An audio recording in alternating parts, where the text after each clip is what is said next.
Good afternoon, and thanks very much for the opportunity to address you. I appreciate we're getting close to lunch, so I'm going to try and keep this as short as possible. My area is slightly less tangible than most others. I'm not an ology, but the most important thing I could probably get across to you today is the impact of what I do and how it impacts on boxers' performance.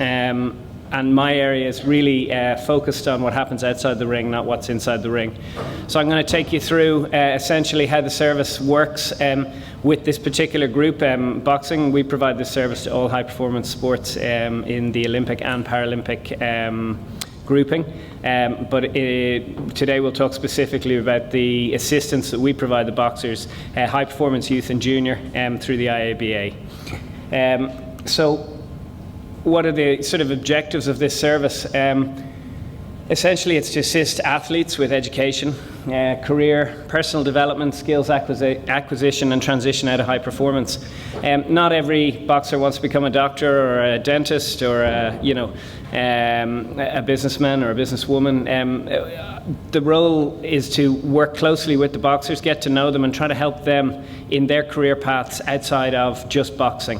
So whether that's gaining further education, whether that's learning part-time, whether that's doing practical hands-on vocational courses, acquiring skills, learning to write a CV, learning to use a LinkedIn profile, being smarter at what they do in social media, and ultimately to support the boxers who transition out of the system, which inevitably happens to all high-performance boxers at some stage.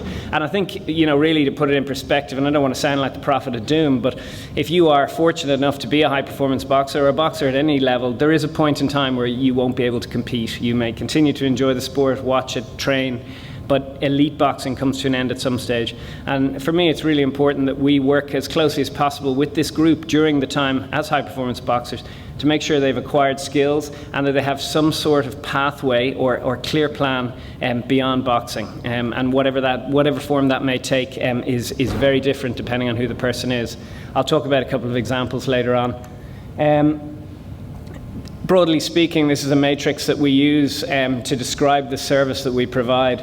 In very simple terms, career and education. We have boxers who are in college, we have master's students, we have people on part-time courses, night-time courses. In the case of the IABA, something we're looking at delivering in the new year is computer literacy skills through ECDL to ensure that everybody in the high-performance community has the opportunity to be computer literate. Work experience and guidance around work, and alternative pathways. The second column, which is of personal interest to me, is the boxer's personal development during this journey. The skills that they acquire, the opportunities they have to engage in the community. And we do a lot of that through workshops. So we would take athletes through workshops. And again, I'll talk about that in a minute. We do a little bit of work on the brand and image piece.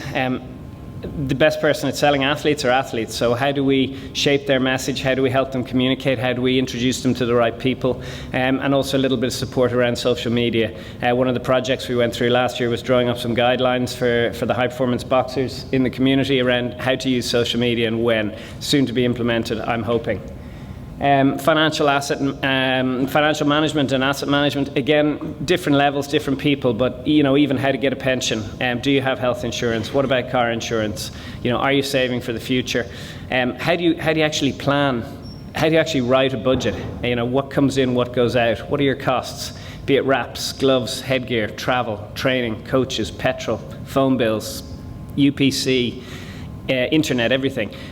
Putting that all into a nice simple format, working out what's coming in and trying to figure out where your shortfalls are, and appreciate in a lot of cases those shortfalls exist and are picked up by parents. So very important to take parents through this too, so that they understand how they can support an athlete while they're being high performers. And the last area there on the column is mental health. It's not something we are directly involved in, but it's something that we offer and support athletes with. We have done some workshops with this particular community around gambling and addiction, done through the Addiction Counsellors of Ireland, and supported by former boxers who have personal experience. And we'd also try to offer a service of support for athletes that might be experiencing tough times, depression, coping skills, lots of simple stuff. I'm not a psychologist. I would refer these people onwards if I thought that they were in need of direct intervention from a professional service. So this matrix for us is about supporting the junior group through the youth and up into high performance. So how do we do it? In a lot of cases, the best results are one-to-one. The better the relationship I build up with the boxer, the more return I get from those boxers. The better I understand their needs, their wants, their desires, their strengths and their weaknesses. We would be on site here in the National Training Facility regularly in order to build up those relationships. And we'd also provide camps, particularly in Ireland. I don't tend to travel outside of Ireland for this. And group-based learning, getting boxers together, putting workshops together around applicable content that will help them as a group, and that particularly pertains to the youth and junior group. So how do we, who do we identify within this group that we target and provide service to? There's obviously the Rio qualifying group. Similarly, there's the potential qualifiers.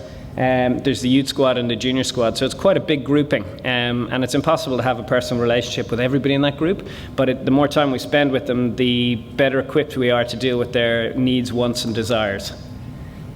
Some of the projects, just to give you a flavour, that we've put in place, for instance, this year, and this applies to all high performance athletes, is the SWAP programme. It's a support and welfare programme for athletes. It's a 24-hour, 7 days a week, fully confidential helpline that's available to all boxers in the high performance community and coaches and service providers. There's approximately 250 counsellors at the other end of the telephone line. They direct the nature of the query to the specific person with that skill set. It's free, it's confidential. We never know if anybody uses it unless they actually tell us that they've used it. And it also includes face-to-face counselling service at the back end should you require it, up to 3 free. Now, it doesn't have to be for doom and gloom topics. It could be, you know, I picked up a speeding fine and I'm actually away at a tournament in Kazan, and I've been called to court. What do I do? Through to, you know, somebody in my family's passed away and I'm not very good about dealing with this. Can I speak to somebody? Through to simple financial matters or well-being matters. We provide workshops around gambling and addiction. Again, one of the things we find is that in the high performance community, a lot of our boxers have a lot of time on their hands. So the biggest challenge for me is that how do I use the time around training, in between sessions? Again, absolutely not impacting on their performance, so appreciating that they need to eat and rest. But we use the time around their sessions to schedule in meetings, to schedule in learnings, and try to help them in whatever way. We would offer media advice to some of the examples here of athletes that have come and sort of said, well, how do I deal with the media? What do I do if I get a request? Should I do it? Should I not do it? What's my key messaging? So, you know, everybody's requirements are different. We have some new inductees then going into the Sky Sports Ambassador Programme, like Joe and Davey Oliver, who have great stories to tell. And for them to be lifestyle mentors for children in school, it's a perfect fit. I believe Michael is also in that group. Commercial advice, and again, we don't represent, we don't sell, we don't market, we just help the athletes with advice. If somebody approaches them and says, you know, somebody's offered me something, we'll help them structure the reply, we'll help them write their own sponsorship proposal, their own letters, etc. Career advice, you know, what do athletes do? I use Brendan as a very good example. This year, Brendan turned around and said, you know what, I think I'd like to join the army. So we made the introductions to Calbrew Barracks across the canal. We got him into the commissioning officer. He's met with them. He has a clear path that will allow him to look at a career in the army while not impacting on his time in high performance. So it's, you know, it's really smartly done, and it's done with the support of the guys across the road. On the education management, you know, we've Darren O'Neill doing an MBA this year, with Ciara Smith in DCU studying. It's helping them through that. It's helping them negotiate time off for competition when it might clash with exams. In some cases, it might be spreading that qualification out over 4 years instead of 2 years. We also have Paddy and Michael in college. Paddy last year did a digital marketing diploma in the European Institute of Communications, and this year is studying sports psychology. Both courses are at night, 1 night a week, not too time intensive, but giving Paddy a great opportunity to get out, meet different people and learn new skills. Michael is studying next door in Griffith College a certificate in dual career management. Communications in NALA, we have some boxers that have come through the system who identified communications as being a weakness. So we've set up a special course with the National Adult Literacy Association to assist them in their written communications, in their computer skills, and also in their writing and media side of things. And some of the things that we have coming up, for instance, this month are a workshop around evolution, the key skills you need to transition post-boxing, problem solving, adaptability, and preparation. And we're also running a workshop then later in the month around tax and finance with professional people qualified to advise athletes on filling out tax returns, applying for tax clearance certificates, benefit in kind tax, writing a budget, setting up a pension, saving, all those practical things that I guess after boxing we all have to do as part of our lives. So in summary, and without going into it in too much more detail, because I appreciate you're very focused here on what happens in the ring, my goal is to work with the athletes to help them develop as people, to give them the key skills along the way that we know from research and we've seen impacts on how you perform. The happier you are outside the ring, the better you perform inside the ring. The clearer you are in what you're doing and how you manage your time and how you solve problems and how you adapt to change, the better you'll be when you're in the ring. So essentially, the skills that we provide are not tangible. It's not like medicine or physiology or physiotherapy or nutrition. It's more about helping the boxers help themselves. And that's it. In summary, I promised I wouldn't go over 7 minutes, so I hope you found something about what we've done interesting.